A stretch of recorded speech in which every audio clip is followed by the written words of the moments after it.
Uma produção Domínio Público Audiolivros de Machado de Assis. O Alienista, Parte 1. Narração Jaime Maciel. Antes de começar o vídeo, curta, compartilhe e caso ainda não seja inscrito no canal, clique no botão inscreva-se. Quer ouvir mais histórias de Machado de Assis? Confira a nossa playlist. Aproveite o audiolivro. Capítulo 1. De como Itaguaí ganhou uma casa de Orates. As crônicas da vila de Itaguaí dizem que em tempos remotos vivera ali um certo médico, o Dr. Simão Bacamarte, filho da nobreza da terra e o maior dos médicos do Brasil, de Portugal e das Espanhas. Estudara em Coimbra e Pádua. Aos 34 anos regressou ao Brasil, não podendo el-rei alcançar dele que ficasse em Coimbra, regendo a universidade, ou em Lisboa, expedindo os negócios da monarquia. A ciência, disse ele à sua majestade, é o meu emprego único. Itaguaí é o meu universo. Dito isso, meteu-se em Itaguaí e entregou-se de corpo e alma ao estudo da ciência, alternando as curas com as leituras e demonstrando os teoremas com cataplasmas. Aos 40 anos, casou-se com Evarista da Costa e Mascarenhas, senhora de 25 anos, viúva de um juiz de fora, e não bonita nem simpática. Um dos tios dele, caçador de pacas perante o Eterno, e não menos franco, admirou-se de semelhante escolha e disse isso a ele. Simão Bacamarte explicou-lhe que Evarista reunia condições fisiológicas e anatômicas de primeira ordem, digeria com facilidade, dormia regularmente, tinha bom pulso e excelente vista. Estava, assim, apta para dar-lhe filhos robustos, sãos e inteligentes. Se além dessas prendas, únicas dignas da preocupação de um sábio, Evarista era mal composta de feições, longe de lastimá-lo. Agradecia-o a Deus, porquanto não corria o risco de preterir os interesses da ciência na contemplação exclusiva, miúda e vulgar da consorte. Evarista mentiu às esperanças do Dr. Bacamarte. Não lhe deu filhos robustos nem mofinos. A índole natural da ciência é a longanimidade. O nosso médico esperou 3 anos, depois 4, depois 5. Ao cabo desse tempo fez um estudo profundo da matéria, releu todos os escritores árabes e outros que trouxera para Itaguaí. Enviou consultas às universidades italianas e alemãs e acabou por aconselhar à mulher um regime alimentício especial.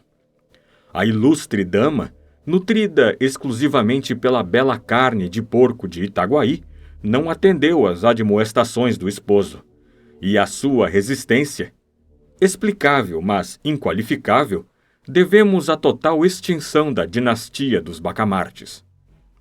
Mas a ciência tem o inefável dom de curar todas as mágoas. O nosso médico mergulhou inteiramente no estudo e na prática da medicina. Foi então que um dos recantos desta lhe chamou especialmente a atenção: o recanto psíquico, o exame de patologia cerebral.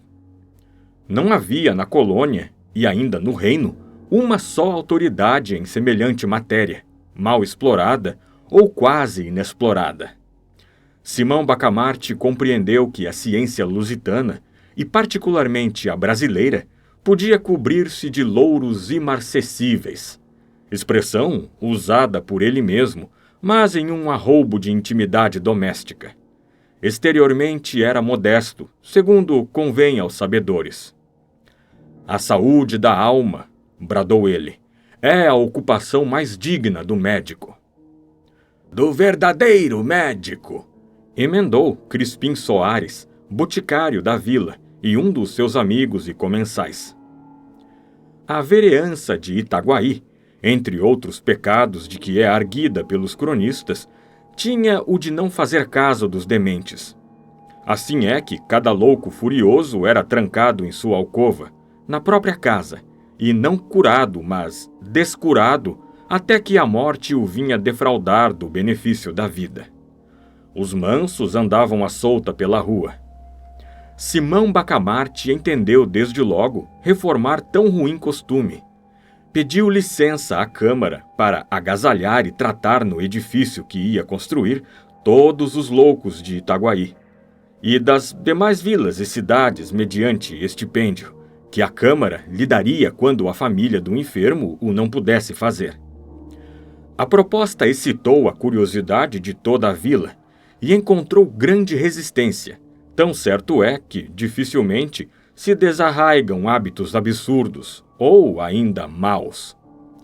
A ideia de meter os loucos na mesma casa, vivendo em comum, pareceu em si mesma sintoma de demência, e não faltou quem o insinuasse à própria mulher do médico.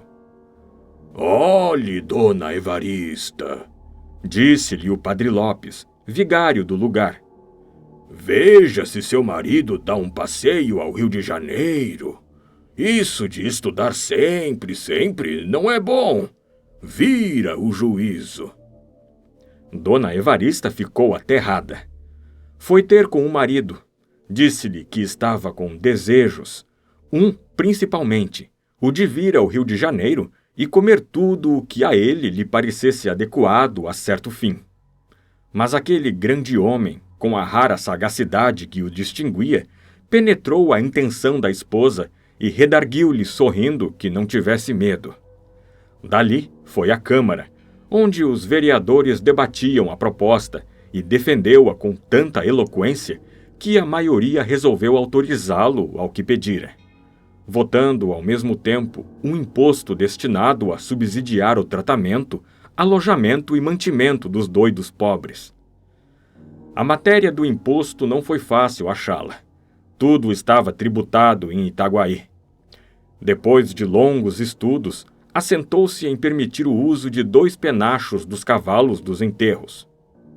Quem quisesse emplumar os cavalos de um coche mortuário pagaria 2 tostões à Câmara, repetindo-se várias vezes esta quantia, quantas fossem as horas decorridas entre a do falecimento e a da última bênção da sepultura. O escrivão perdeu-se nos cálculos aritméticos do rendimento possível da nova taxa, e um dos vereadores, que não acreditava na empresa do médico, pediu que se relevasse o escrivão de um trabalho inútil. "Os cálculos não são precisos", disse ele. "Por que o Dr. Bacamarte não arranja nada? Quem é que viu agora meter todos os doidos dentro da mesma casa?" Enganava-se o digno magistrado. O médico arranjou tudo. Uma vez empossado da licença, começou logo a construir a casa. Era na Rua Nova, a mais bela rua de Itaguaí naquele tempo. Tinha 50 janelas por lado, um pátio no centro e numerosos cubículos para os hóspedes. Como fosse grande arabista, achou no Corão que Maomé declara veneráveis os doidos, pela consideração de que Alá lhes tira o juízo para que não pequem. A ideia pareceu-lhe bonita e profunda, e ele a fez gravar no frontispício da casa. Mas como tinha medo ao vigário e por tabela ao bispo, atribuiu o pensamento a Benedito VIII, merecendo com esta fraude, aliás, pia, que o padre Lopes lhe contasse ao almoço a vida daquele pontífice eminente. A Casa Verde foi o nome dado ao asilo, por alusão à cor das janelas que, pela primeira vez, apareciam verdes em Itaguaí. Inaugurou-se com imensa pompa. De todas as vilas e povoações próximas, e até remotas, e da própria cidade do Rio de Janeiro, correu gente para assistir às cerimônias, que duraram 7 dias. Muitos dementes já estavam recolhidos, e os parentes tiveram ocasião de ver o carinho paternal e a caridade cristã com que eles iam ser tratados. Dona Evarista, contentíssima com a glória do marido, vestiu-se luxuosamente. Cobriu-se de joias, flores e sedas. Ela foi uma verdadeira rainha naqueles dias memoráveis. Ninguém deixou de ir visitá-la 2 e 3 vezes, apesar dos costumes caseiros e recatados do século, e não só a cortejavam, como a louvavam. Portanto, e este fato é um documento altamente honroso para a sociedade do tempo, porquanto viam nela a feliz esposa de um alto espírito, de um varão ilustre, e lhe tinham inveja, era a santa e nobre inveja dos admiradores.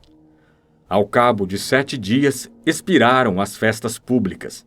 Itaguaí tinha finalmente uma casa de orates. Capítulo 2. Torrentes de loucos. 3 dias depois, numa expansão íntima com o boticário Crispim Soares, desvendou o alienista o mistério do seu coração. A caridade, Sr. Soares, entra de certo no meu procedimento, mas entra como tempero, como o sal das coisas, que é assim que interpreto o dito de São Paulo aos Coríntios. Se eu conhecer quanto se pode saber e não tiver caridade, não sou nada. O principal nesta minha obra da Casa Verde é estudar profundamente a loucura, os seus diversos degraus, classificar-lhe os casos, descobrir, enfim, a causa do fenômeno e o remédio universal. Este é o mistério do meu coração. Creio que com isto presto um bom serviço à humanidade. Um excelente serviço, corrigiu o boticário. Sem este asilo, continuou o alienista, pouco poderia fazer. Ele dá-me, porém, muito maior campo aos meus estudos. Muito maior, acrescentou o outro. E tinha razão. De todas as vilas e arraiais vizinhos, afluíam loucos à Casa Verde. Eram furiosos, eram mansos, eram monomaníacos, era toda a família dos deserdados do espírito. Ao cabo de 4 meses, a Casa Verde era uma povoação.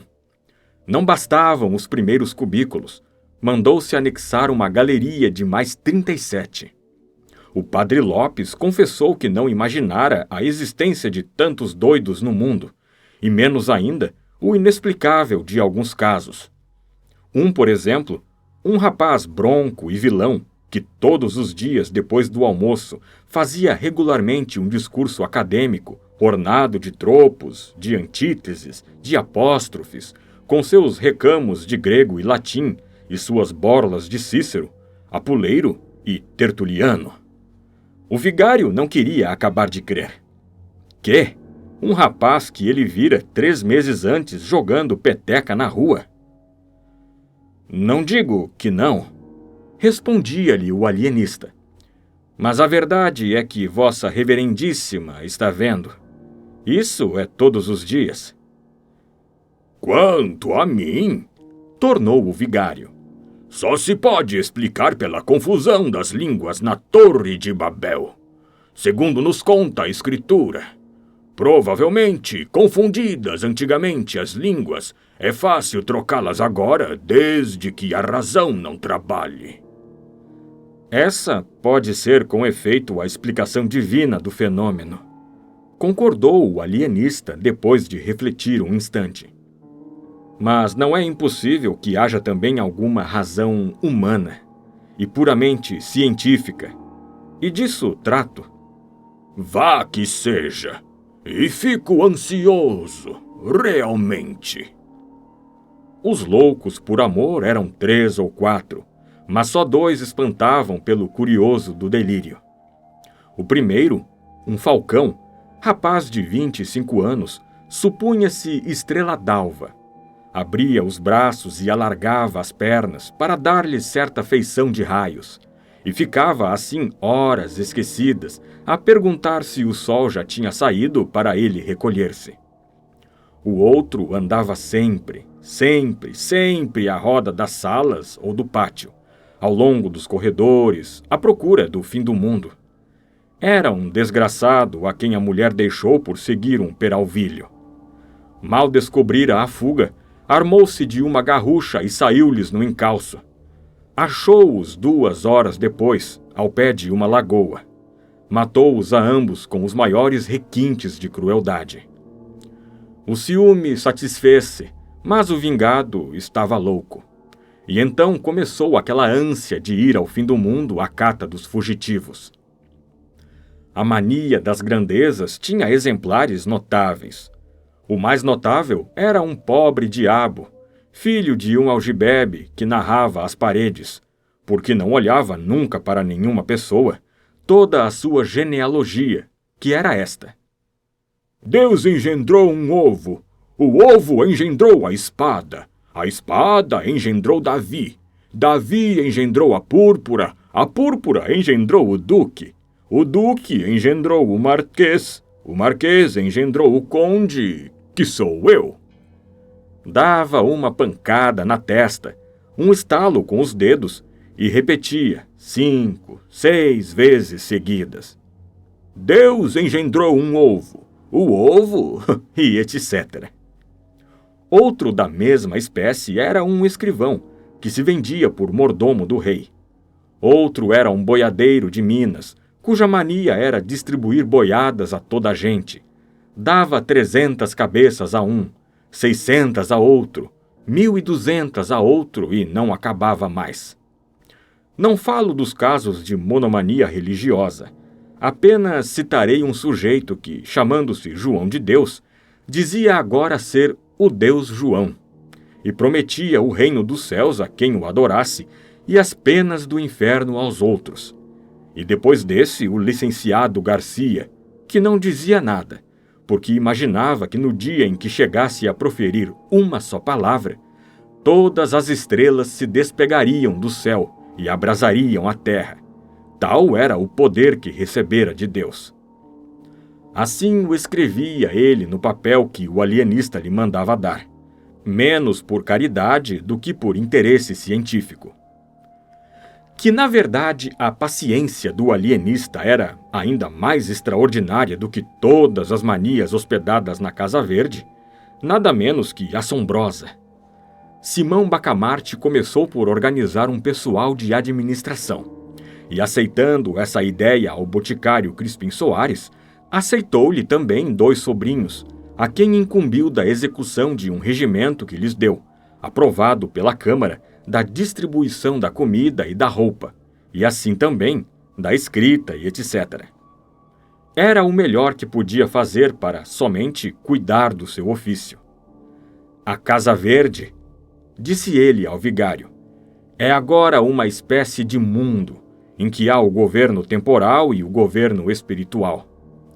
E o padre Lopes ria deste pio trocado, e acrescentava, com o único fim de dizer também uma chalaça: deixe estar, que hei de mandá-lo denunciar ao Papa. Uma vez desonerado da administração, o alienista procedeu a uma vasta classificação dos seus enfermos. Dividiu-os principalmente em 2 classes principais, os furiosos e os mansos. Daí passou às subclasses, monomanias, delírios, alucinações diversas. Isto feito, começou um estudo aturado e contínuo. Analisava os hábitos de cada louco, as horas de acesso, as aversões, as simpatias, as palavras, os gestos, as tendências.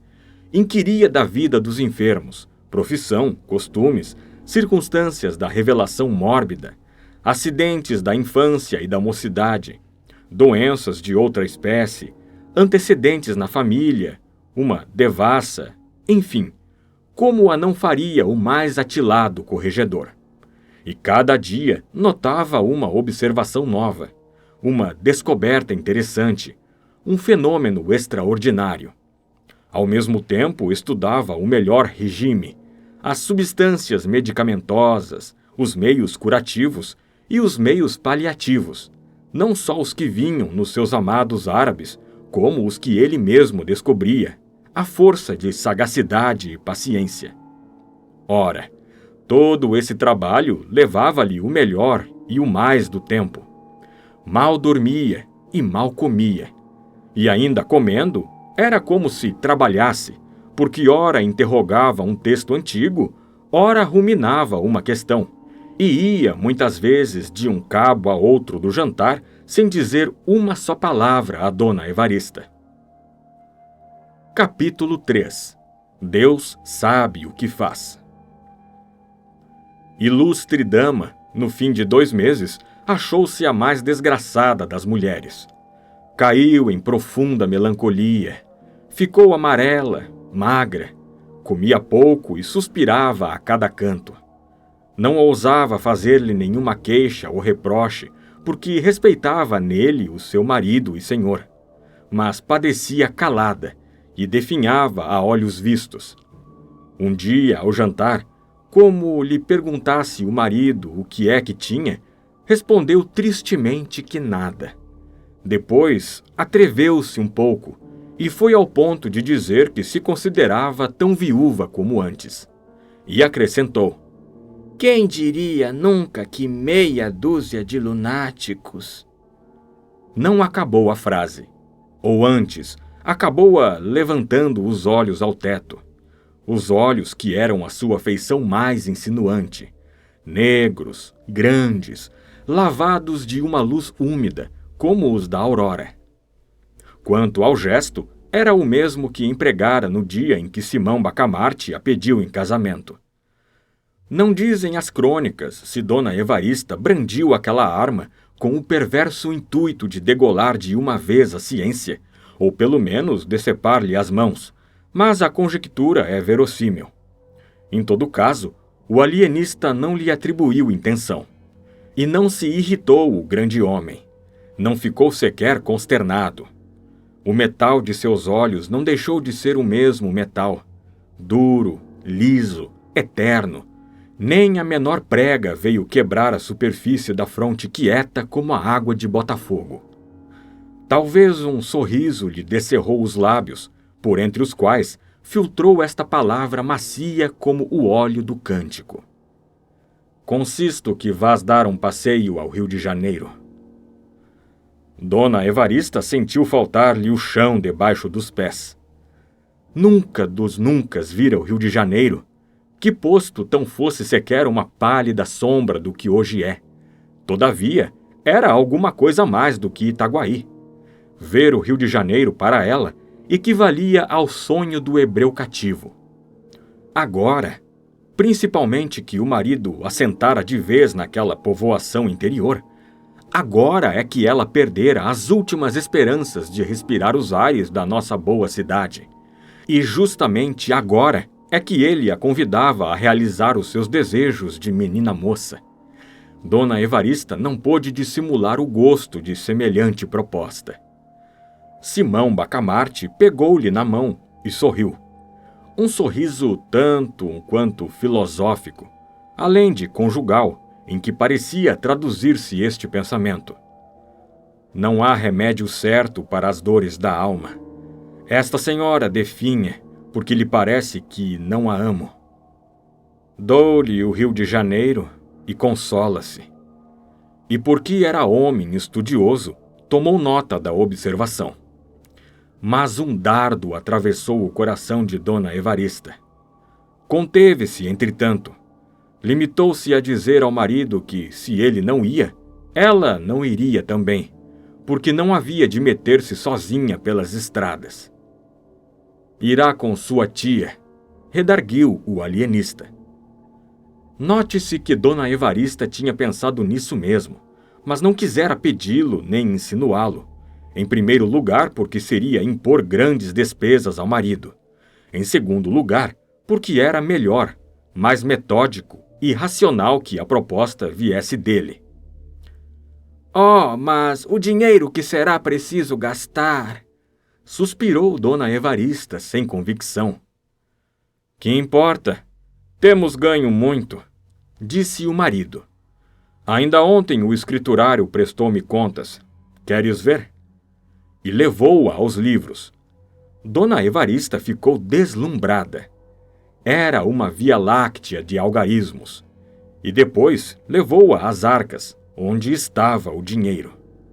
Deus! Eram montes de ouro. Eram 1000 cruzados sobre 1000 cruzados, dobrões sobre dobrões. Era a opulência.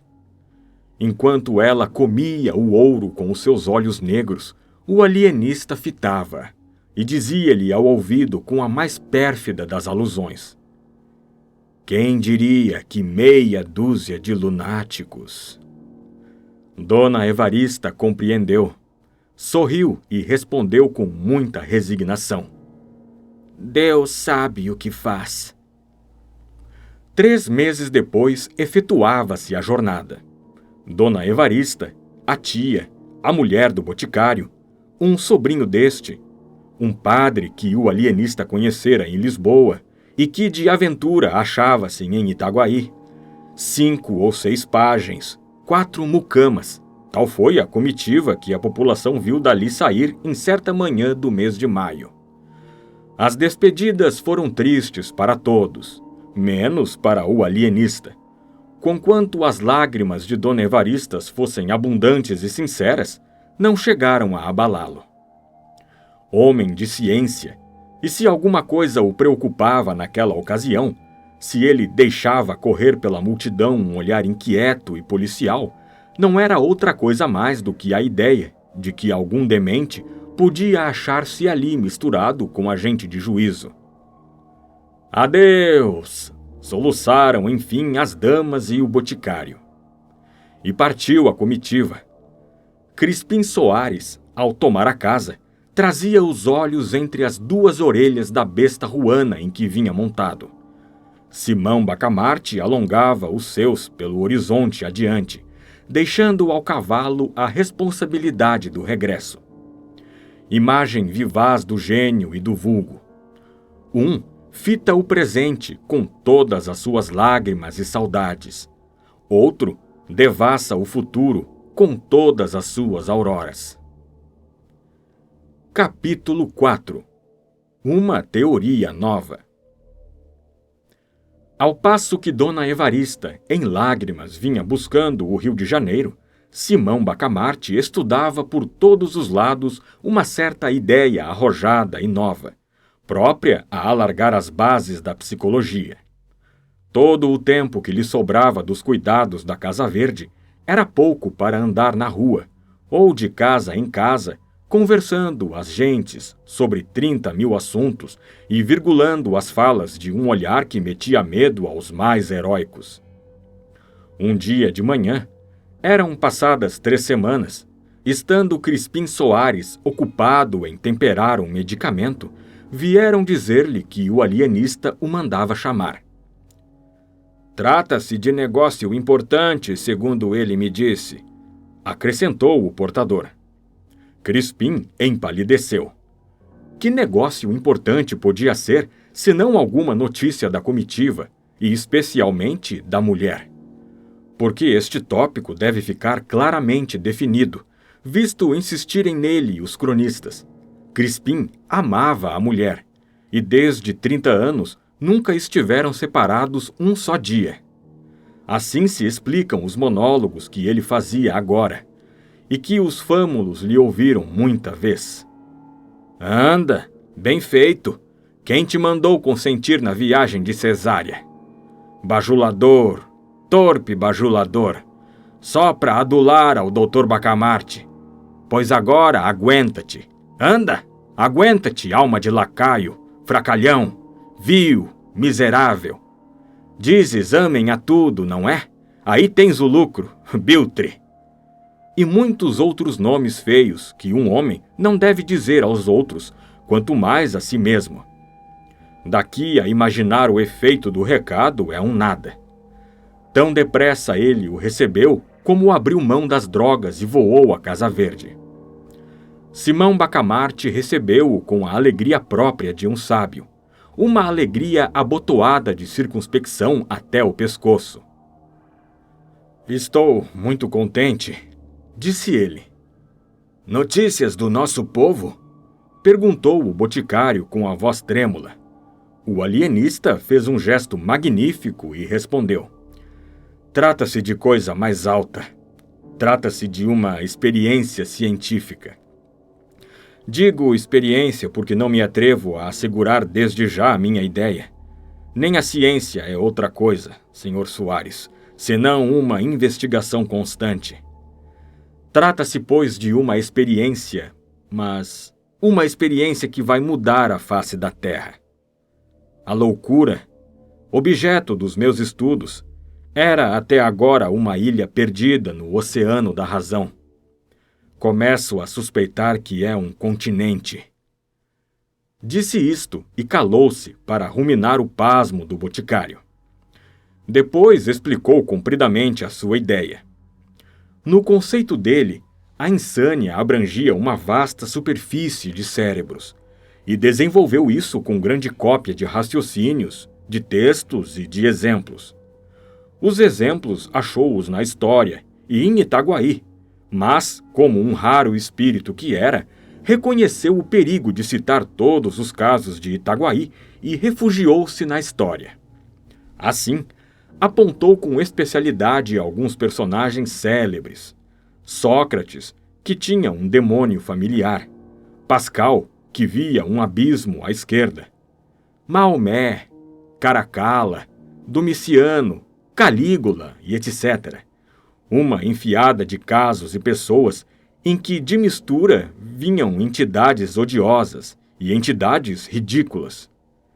E porque o boticário se admirasse de tal promiscuidade, o alienista disse-lhe que era tudo a mesma coisa, e até acrescentou sentenciosamente: a ferocidade, Sr. Soares, é o grotesco a sério.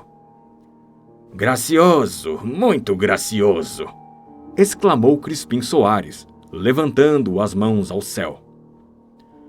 Quanto à ideia de ampliar o território da loucura, achou-a o boticário extravagante, mas a modéstia, principal adorno de seu espírito, não lhe sofreu confessar outra coisa além de um nobre entusiasmo. Declarou-a sublime e verdadeira, e acrescentou que era caso de matraca. Esta expressão não tem equivalente no estilo moderno. Naquele tempo, Itaguaí, que, como as demais vilas, arraiais e povoados da colônia, não dispunha de imprensa, tinha dois modos de divulgar uma notícia: ou por meio de cartazes manuscritos e pregados na porta da Câmara e da Matriz, ou por meio de matraca. Eis em que consistia este segundo uso. Contratava-se um homem, por um ou mais dias, para andar as ruas do povoado com uma matraca na mão. De quando em quando tocava a matraca. Reunia-se gente, e ele anunciava o que lhe incumbiam. O remédio para sezões, umas terras lavradias, um soneto, um donativo eclesiástico, a melhor tesoura da vila, o mais belo discurso do ano e etc. O sistema tinha inconvenientes para a paz pública, mas era conservado pela grande energia de divulgação que possuía. Por exemplo, um dos vereadores, aquele justamente que mais se opusera à criação da Casa Verde, desfrutava a reputação de perfeito educador de cobras e macacos, e, aliás, nunca domesticara um só desses bichos, mas tinha o cuidado de fazer trabalhar a matraca todos os meses. E dizem as crônicas que algumas pessoas afirmavam ter visto cascavéis dançando no peito do vereador. Afirmação perfeitamente falsa, mas só devida à absoluta confiança no sistema. Verdade, verdade, nem todas as instituições do antigo regime mereciam o desprezo do nosso século. Há melhor do que anunciar a minha ideia, é praticá-la, respondeu o alienista à instituição do boticário. E o boticário, não divergindo sensivelmente deste modo de ver, disse-lhe que sim, que era melhor começar pela execução. Sempre haverá tempo de adar a matraca, concluiu ele. Simão Bacamarte refletiu ainda um instante e disse: suponho o espírito humano uma vasta concha. O meu fim, Sr. Soares, é ver se posso extrair a pérola que é a razão. Por outros termos, demarquemos definitivamente os limites da razão e da loucura. A razão é o perfeito equilíbrio de todas as faculdades. Fora daí, insânia, insânia e só insânia. O vigário Lopes, a quem ele confiou a nova teoria, declarou lisamente que não chegava a entendê-la, que era uma obra absurda, e se não era absurda, era de tal modo colossal que não merecia princípio de execução. Com a definição atual, que é a de todos os tempos, acrescentou, a loucura e a razão estão perfeitamente delimitadas. Sabe-se onde uma acaba e onde a outra começa. Para que transpor a cerca? Sobre o lábio fino e discreto do alienista, rogou a vaga sombra de uma intenção de riso, em que o desdém vinha casado à comiseração, mas nenhuma palavra saiu de suas egrégias entranhas. A ciência contentou-se em estender a mão à teologia, com tal segurança que a teologia não soube, enfim, se devia crer em si ou na outra. Itaguaí e o universo ficaram à beira de uma revolução. Capítulo 5 – O terror. 4 dias depois, a população de Itaguaí ouviu consternada a notícia de que um certo Costa fora recolhido à Casa Verde. Impossível! Qual impossível? Foi recolhido hoje de manhã. Mas, na verdade, ele não merecia. Ainda em cima, depois de tanto que ele fez. Costa era um dos cidadãos mais estimados de Itaguaí. Herdara 400 mil cruzados em boa moeda de El-Rei, Dom João V, dinheiro cuja renda bastava, segundo lhe declarou o tio no testamento, para viver até o fim do mundo. Tão depressa recolheu a herança, como entrou a dividi-la em empréstimos, sem usura, 1.000 cruzados a um, 2.000 a outro, 300 a este, 800 àquele, a tal ponto que, no fim de 5 anos, estava sem nada. Se a miséria viesse de chofre, o pasmo de Itaguaí seria enorme. Mas veio devagar. Ele foi passando da opulência à abastança, da abastança à mediania, da mediania à pobreza, da pobreza à miséria, gradualmente. Ao cabo daqueles 5 anos, pessoas que levavam o chapéu ao chão, logo que ele assomava no fim da rua, agora batiam-lhe no ombro, com intimidade, davam-lhe piparotes no nariz, diziam-lhe pulhas. E o Costa, sempre liano, risonho. Nem se lhe dava de ver que os menos corteses eram justamente os que tinham ainda a dívida em aberto. Ao contrário, parece que os agasalhava com maior prazer e mais sublime resignação. Um dia, como um desses incuráveis devedores lhe atirasse uma chalaça grossa e ele se risse dela, observou um desafeiçoado com certa perfídia. Você suporta esse sujeito para ver se ele lhe paga? Costa não se deteve 1 minuto.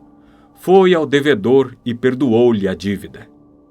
Não admira, retorquiu o outro. O Costa abriu mão de uma estrela que está no céu. Costa era perspicaz. Entendeu que ele negava todo o merecimento ao ato, atribuindo-lhe a intenção de rejeitar o que não vinham meter-lhe na algibeira. Era também pundonoroso e inventivo. 2 horas depois, achou um meio de provar que lhe não cabia um tal labéu. Pegou de algumas dobras e mandou-as de empréstimo ao devedor. Agora espero que... pensou ele, sem concluir a frase. Aquele último rasgo do Costa persuadiu a crédulos e incrédulos. Ninguém mais pôs em dúvida os sentimentos cavalheirescos daquele digno cidadão. As necessidades mais acanhadas saíram à rua. Vieram bater-lhe à porta, com os seus chinelos velhos, com as suas capas remendadas. Um verme, entretanto, rola a alma do Costa. Era o conceito do desafeto. Mas isso mesmo acabou. 3 meses depois, veio este pedir-lhe uns 120 cruzados, com promessa de restituí-lhos daí a 2 dias. Era o resíduo da grande herança, mas era também uma nobre desforra. Costa emprestou o dinheiro logo e sem juros. Infelizmente, não teve tempo de ser pago.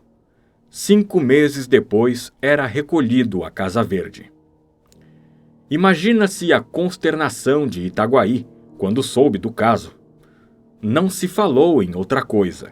Dizia-se que o Costa ensandecera ao almoço, outros que de madrugada, e contavam-se os acessos, que eram furiosos, sombrios, terríveis, ou mansos, e até engraçados conforme as versões. Muita gente correu à Casa Verde e achou o pobre Costa tranquilo, um pouco espantado, falando com muita clareza e perguntando por que motivo o tinham levado para ali. Alguns foram ter com um alienista. Bacamarte aprovava esses sentimentos de estima e compaixão, mas acrescentava que a ciência era a ciência e que ele não podia deixar na rua um mentecapto. A última pessoa que intercedeu por ele, porque depois do que vou contar ninguém mais se atreveu a procurar o terrível médico, foi uma pobre senhora, prima do Costa. O alienista deu-lhe confidencialmente que esse digno homem não estava no perfeito equilíbrio das faculdades mentais, à vista do modo como dissipara os cabedais que... Isso não, interrompeu a boa senhora com energia. Se ele gastou tão depressa o que recebeu, a culpa não é dele. Não? Não, senhor. Eu lhe digo com um negócio que se passou. O defunto, meu tio, não era mau homem, mas quando estava furioso era capaz de nem tirar o chapéu ao Santíssimo. Ora, um dia, pouco tempo antes de morrer, descobriu que um escravo lhe roubara um boi. Imagine como ficou. A cara era um pimentão. Todo ele tremia, a boca escumava. Lembro-me como se fosse hoje. Então um homem feio, cabeludo, em mangas de camisa, chegou-se a ele e pediu água. Meu tio, Deus lhe fale na alma, respondeu que fosse beber ao rio ou ao inferno. O homem olhou para ele, abriu a mão em ar de ameaça e rogou esta praga. Todo o seu dinheiro não há de durar mais de 7 anos e 1 dia, tão certo como isto ser o sino samalão. E mostrou o sino samalão impresso no braço. Foi isto, meu senhor, foi esta praga daquele maldito. Bacamarte espetara na pobre senhora um par de olhos agudos como punhais. Quando ela acabou, estendeu-lhe a mão polidamente, como se o fizesse a própria esposa do vice-rei, e convidou-a a ir falar ao primo. A mísera acreditou. Ele levou-a à Casa Verde e encerrou-a na galeria dos alucinados. A notícia desta aleivosa do ilustre Bacamarte lançou o terror à alma da população. Ninguém queria acabar de crer que, sem motivo, sem inimizade, o alienista trancasse na Casa Verde uma senhora perfeitamente ajuizada, que não tinha outro crime senão o de interceder por um infeliz. Comentava-se o caso nas esquinas, nos barbeiros, edificou-se um romance, umas finezas namoradas que o alienista outrora dirigira à prima do Costa, a indignação do Costa e o desprezo da prima. E daí a vingança, era claro. Mas a austeridade do alienista, a vida de estudos que ele levava, pareciam desmentir uma tal hipótese. Histórias. Tudo isso era naturalmente a capa do velhaco. E um dos mais crédulos chegou a murmurar que sabia de outras coisas. Não as dizia por não ter certeza plena, mas sabia. Quase que podia jurar. Você, que é íntimo dele, não nos podia dizer o que há, o que houve, que motivo? Crispim Soares derretia-se todo. Esse interrogar da gente inquieta e curiosa, dos amigos atônitos, era para ele uma consagração pública. Não havia duvidar. Toda a povoação sabia, enfim, que o privado do alienista era ele. Crispim, o boticário, o colaborador do grande homem e das grandes coisas. Daí a corrida à botica. Tudo isso dizia o carão jucundo e o riso discreto do boticário. O riso e o silêncio, porque ele não respondia nada. 1, 2, 3 monossílabos, quando muito, soltos, secos, encapados no fiel sorriso constante e miúdo, cheio de mistérios científicos, que ele não podia, sem desdouro nem perigo, desvendar a nenhuma pessoa humana. A coisa, pensavam os mais desconfiados. Um desses limitou-se a pensá-lo. Deu de ombros e foi embora. Tinha negócios pessoais. Acabava de construir uma casa suntuosa. Só a casa bastava para deter a chamar toda a gente. Mas havia mais. A mobília que ele mandara vir da Hungria e da Holanda, segundo contava, e que se podia ver do lado de fora porque as janelas viviam abertas. E o jardim, que era uma obra-prima de arte e de gosto. Esse homem, que enriquecera no fabrico de albardas, tinha tido sempre o sonho de uma casa magnífica, jardim pomposo, mobília rara.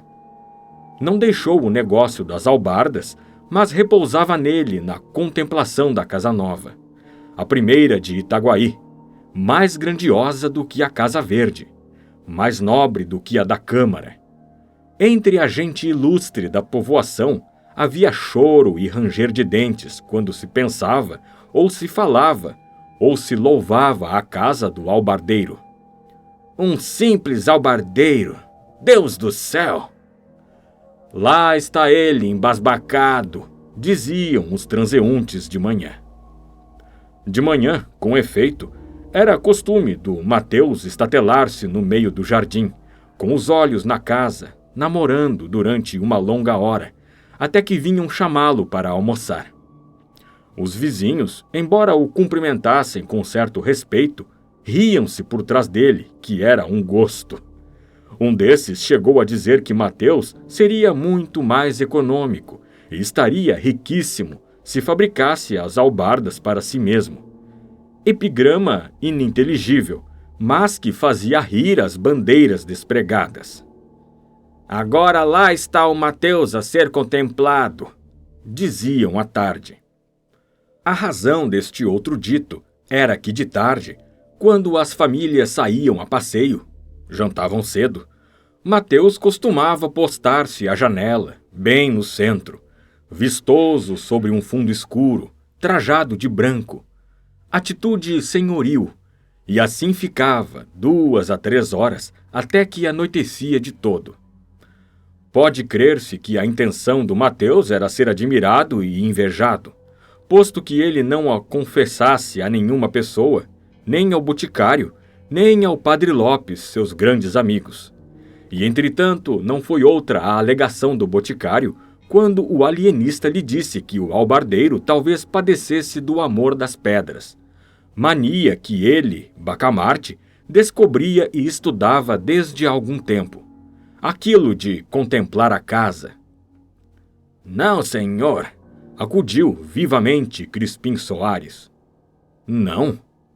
Há de perdoar-me, mas talvez não saiba que ele de manhã examina a obra, não a admira. De tarde são os outros que o admiram, a ele e a obra. E contou o uso do albardeiro todas as tardes, desde cedo até o cair da noite. Uma volúpia científica alumiou os olhos de Simão Bacamarte. Ou ele não conhecia todos os costumes do albardeiro, ou nada mais quis, interrogando o Crispim, do que confirmar alguma notícia incerta ou suspeita vaga. A explicação satisfê-lo, mas como tinha as alegrias próprias de um sábio, concentradas, nada viu o boticário que fizesse suspeitar uma intenção sinistra. Ao contrário, era de tarde e o alienista pediu-lhe o braço para irem a passeio. Deus! Era a primeira vez que Simão Bacamarte dava ao seu privado tamanha honra. Crispim ficou trêmulo, atarantado. Disse que sim, que estava pronto. Chegaram 2 ou 3 pessoas de fora. Crispim mandou-as mentalmente a todos os diabos. Não só atrasavam o passeio, como podia acontecer que Bacamarte elegesse alguma delas para acompanhá-lo e o dispensasse a ele. Que impaciência! Que aflição! Enfim, saíram. O alienista guiou para os lados da casa do albardeiro. Viu-o à janela. Passou 5, 6 vezes por diante, devagar, parando, examinando as atitudes, a expressão do rosto. O pobre Mateus apenas notou que era objeto da curiosidade ou admiração do primeiro vulto de Itaguaí. Redobrou de expressão, deu outro relevo às atitudes. Triste, triste, não fez mais do que condenar-se. No dia seguinte, foi recolhido à Casa Verde. A Casa Verde é um cárcere privado, disse um médico sem clínica. Nunca uma opinião pegou e graçou tão rapidamente. Cárcere privado. Eis o que se repetia de norte a sul e de leste a oeste de Itaguaí.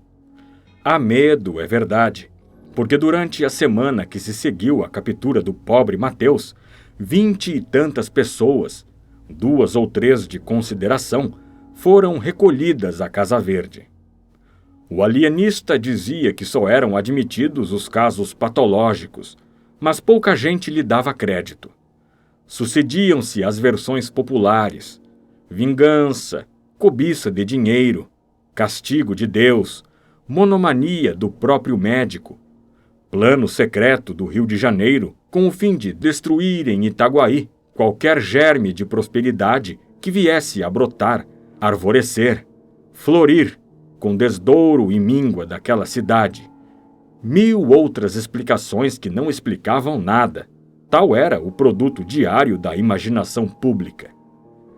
Nisto chegou do Rio de Janeiro a esposa do alienista, a tia, a mulher do Crispim Soares e toda a mais comitiva, ou quase toda, que algumas semanas antes partira de Itaguaí. O alienista foi recebê-la com o boticário, o padre Lopes, os vereadores e vários outros magistrados. O momento em que Dona Evarista pôs os olhos na pessoa do marido é considerado pelos cronistas do tempo como um dos mais sublimes da história moral dos homens.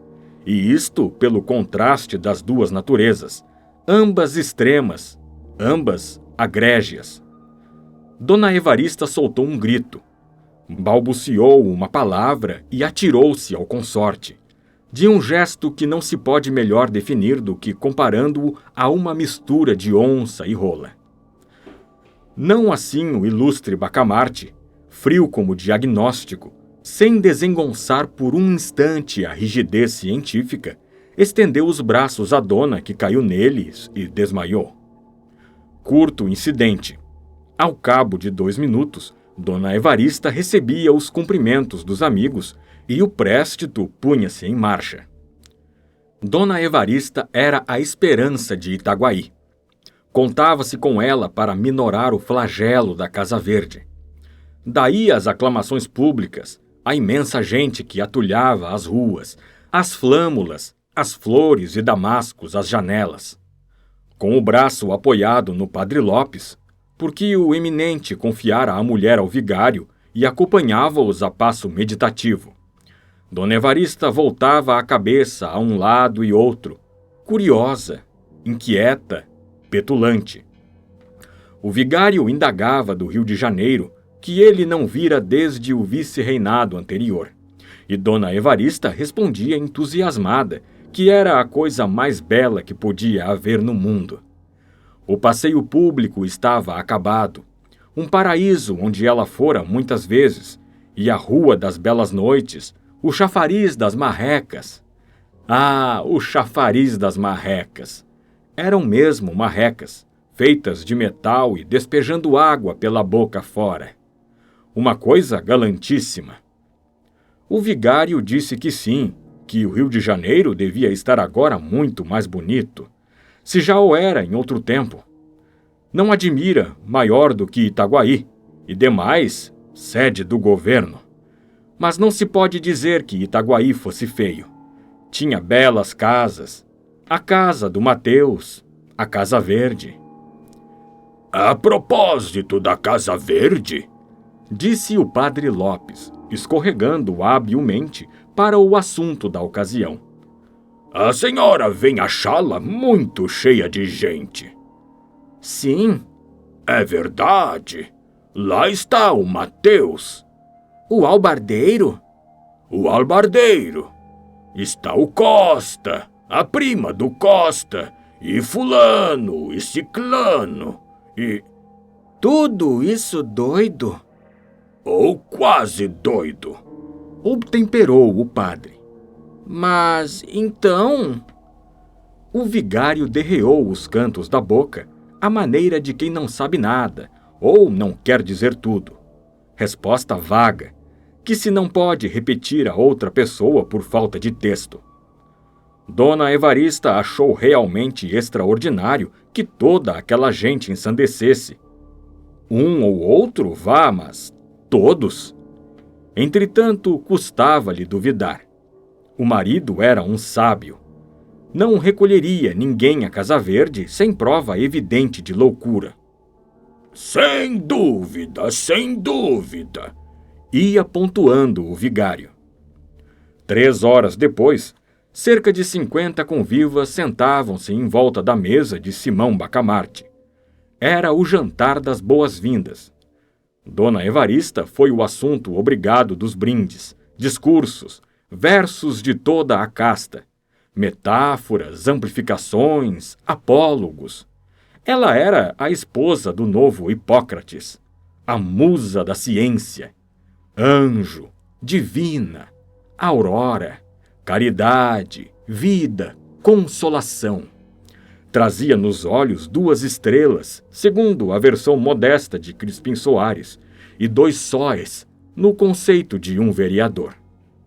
O alienista ouvia essas coisas um tanto enfastiado, mas sem visível impaciência.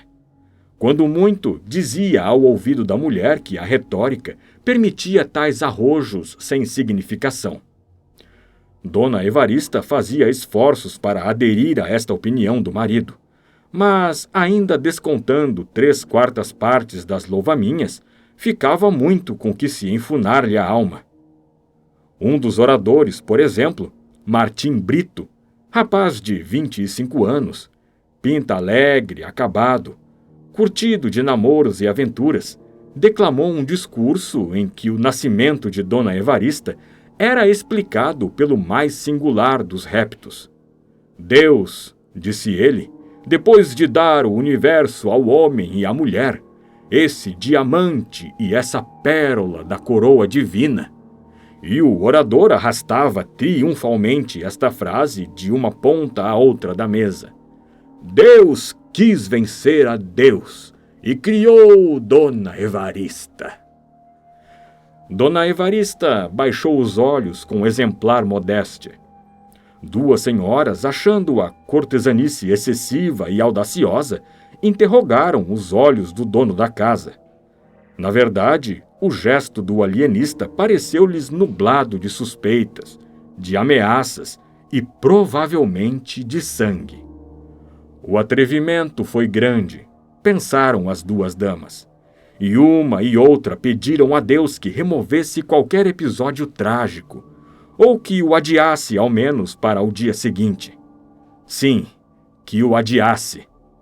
Uma delas, a mais piedosa, chegou a admitir consigo mesma que Dona Evarista não merecia nenhuma desconfiança. Tão longe estava de ser atraente ou bonita. Uma simples água morna. Verdade é que, se todos os gostos fossem iguais, o que seria do amarelo? Esta ideia fê-la tremer outra vez, embora menos. Menos porque o alienista sorria agora para o Martim Brito, e, levantados todos, foi ter com ele e falou-lhe do discurso. Não lhe negou que era um improviso brilhante, cheio de rasgos magníficos.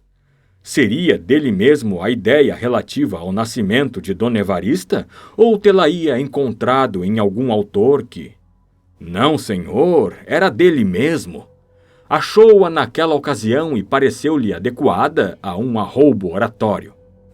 De resto, suas ideias eram antes arrojadas do que ternas ou jocosas. Dava para o épico. Uma vez, por exemplo, compôs uma ode à queda do Marquês de Pombal, em que dizia que o ministro era o dragão aspérrimo do nada, esmagado pelas garras vingadoras do todo, e assim outras mais ou menos fora do comum. Gostava das ideias sublimes e raras, das imagens grandes e nobres. Pobre moço, pensou o alienista, e continuou consigo. Trata-se de um caso de lesão cerebral. Fenômeno sem gravidade, mas digno de estudo. Dona Evarista ficou estupefata quando soube, 3 dias depois, que o Martim Brito fora alojado na Casa Verde. Um moço que tinha ideias tão bonitas. As 2 senhoras atribuíram o ato a ciúmes do alienista. Não podia ser outra coisa realmente. A declaração do moço fora audaciosa demais. Ciúmes? Mas como explicar que logo em seguida fossem recolhidos José Borges do Couto Leme, pessoa estimável, o Chico das Cambraias, folgazão emérito, o escrivão Fabrício e ainda outros? O terror acentuou-se. Não se sabia já quem estava são, nem quem estava doido. As mulheres, quando os maridos saíam, mandavam acender uma lamparina a Nossa Senhora, e nem todos os maridos eram valorosos. Alguns não andavam fora sem 1 ou 2 capangas. Positivamente, o terror. Quem podia, emigrava. Um desses fugitivos chegou a ser preso a 200 passos da vila. Era um rapaz de 30 anos, amável, conversado, polido. Tão polido que não cumprimentava alguém sem levar o chapéu ao chão. Na rua acontecia-lhe colher uma distância de 10 a 20 braças para ir apertar a mão a um homem grave, a uma senhora, às vezes a um menino, como acontecera ao filho do juiz de fora. Tinha a vocação das cortesias. De certo, devia às boas relações da sociedade, não só aos dotes pessoais, que eram raros, como a nobre tenacidade com que nunca desanimava diante de 1, 2, 4, 6 recusas, caras feias e etc. O que acontecia era que, uma vez entrando numa casa, não a deixava mais, nem os da casa o deixavam a ele. Tão gracioso era o Gil Bernardes. Pois o Gil Bernardes, apesar de se saber estimado, teve medo quando lhe disseram um dia que o alienista o trazia de olho. Na madrugada seguinte fugiu da vila, mas foi logo apanhado e conduzido à Casa Verde. Devemos acabar com isso! Não pode continuar! Abaixo a tirania! Déspota! Violento! Golias! Não eram gritos na rua, eram suspiros em casa, mas não tardava a hora dos gritos. O terror crescia, avizinhava-se a rebelião. A ideia de uma petição ao governo para que Simão Bacamarte fosse capturado e deportado andou por algumas cabeças, antes que o barbeiro Porfírio a expendesse na loja com grandes gestos de indignação. Note-se, e esta é uma das laudas mais puras desta sombria história, note-se que o Porfírio, desde que a Casa Verde começara a povoar-se tão extraordinariamente, viu crescerem-lhe os lucros pela aplicação assídua de sanguessugas que dali lhe pediam. Mas o interesse particular, dizia ele, deve ceder ao interesse público. E acrescentava: é preciso derrubar o tirano. Note-se mais que ele soltou esse grito justamente no dia em que Simão Bacamarte fizera recolher à Casa Verde um homem que trazia com ele uma demanda: o coelho. Não me dirão em que é que o coelho é doido? Bradou o Porfírio, e ninguém lhe respondia. Todos repetiam que era um homem perfeitamente ajuizado. A mesma demanda que ele trazia com o barbeiro acerca de uns chãos da vila era filha da obscuridade de um alvará e não da cobiça ou ódio. Um excelente caráter o coelho.